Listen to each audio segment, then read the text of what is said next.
Vale, pois primeiro vamos coa rocha. Isto que temos aquí é unha rocha calcárea, en galego, en castelán caliza, e ten moito deste mineral, que é a calcita, vale? Entonces, as dúas van ter unha característica, que van a reaccionar con un ácido clorhídrico que teño aquí. Isto é unha pipeta, entón é moi doado. Collemos, así te podes achegar un pouquiño, para ver a efervescencia. Vos o vedes aí na pantalliña, achégate a ver que tal. Vale, eu creo que así, collo cos dúas mans para que non te... Entón vou poñer aquí un pouco. Estáis vendo como se produce efervescencia? No, porque está bajo no medio. Vale, pero estou me poñendo aquí, ahora sí vedelo, verdad?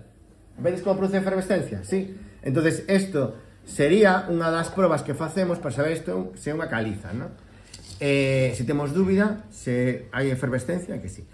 Temos aquí a calcita, que é un mineral que é translúcido, que cristaliza en romboedros, que son estas estruturas que estamos vendo aquí, a ver si...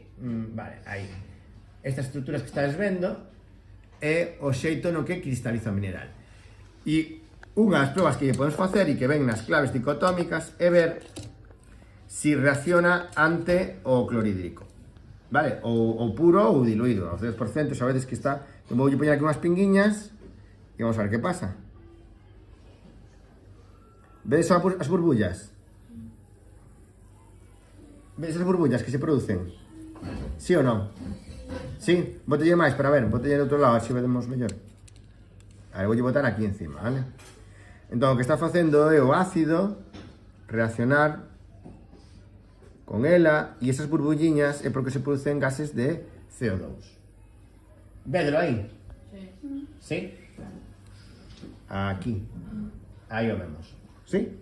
Vale, pois esta proba teria que facer vos, pero como un rollo polas medidas de seguridade, xa sabemos que esta e esta producen reacción, vímolo e xa está, vale?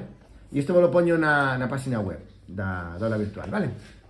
Vímolo todos ben? Sí. Sí?